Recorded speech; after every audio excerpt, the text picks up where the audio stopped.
Alors, Mika Hakkinen, Hamilton et Verstappen prennent des risques énormes. Mika Hakkinen ne se reconnaît pas dans l'agressivité montrée par Verstappen et Lewis Hamilton, lui qui avait passé 2 mois à l'hôpital après un accident grave en 95. Alors, surtout Verstappen qui est agressif, hein. Hamilton l'est moins quand même. S'il avait été aussi agressif que Verstappen, il y aurait eu plus de crash que ça, hein.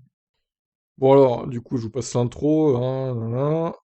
De nos jours, les voitures de Formule 1 sont extrêmement sûres et cette sécurité pour laquelle les voitures et les circuits sont conçus donne aux pilotes une confiance supplémentaire pour prendre ces risques. Cela soulève le débat, analyse Hakkinen.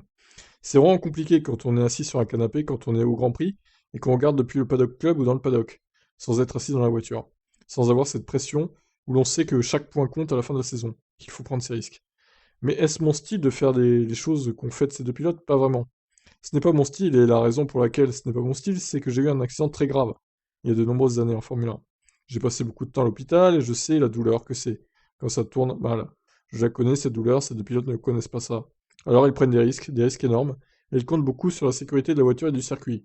C'est pour ça qu'ils le font, mais en même temps, je vais vous dire, c'est un spectacle, les fans adorent ça, ils sont en délire. Et oui, Verstappen a en tout cas remporté son premier titre. Et d'après Mika Hakkinen, il peut encore progresser, même si ça ne sera pas facile. Naturellement, si Max se tient à l'écart des problèmes et évite les accidents, reste en bonne santé, c'est la seule manière de gagner continuellement en performance. Mais vous savez, l'esprit humain est quelque chose que nous ne pouvons pas contrôler. Et chacun est différent, alors c'est à nous de savoir ce que nous voulons accomplir demain dans la vie. Reste à savoir si Hamilton continuera de tirer la bourre à Verstappen en 2022, ayant perdu le championnat l'an passé en raison d'une décision contestable. Près de 2 mois après ce fameux Grand Prix, le pilote Mercedes ne s'est toujours pas exprimé. Lewis a vécu une aventure vraiment longue en F1, commente Hakkinen. Il y a tant d'éléments qu'il doit prendre en compte quant à continuer. Lewis a la confiance désormais. Et au fil de cette aventure, il a gagné régulièrement. Il est monté sur la plus haute marche du podium. Tout le monde l'a regardé en se disant waouh, tu es génial. Et il se dit que cela doit continuer ainsi. Qu'il parte maintenant et ne continue pas la course, eh bien, on ne sait jamais ce que prévoit un pilote pour l'avenir. Mais revenir en F1 et continuer de courir cette année, ça va être très intéressant pour Lewis. Car nous savons tous que la réglementation de la F1 a énormément changé, ce qui signifie que les designers doivent créer de toutes nouvelles voitures en partant d'une feuille blanche. Ça va être une toute nouvelle voiture et il est possible que les designers ne conçoivent pas une monoplace optimale.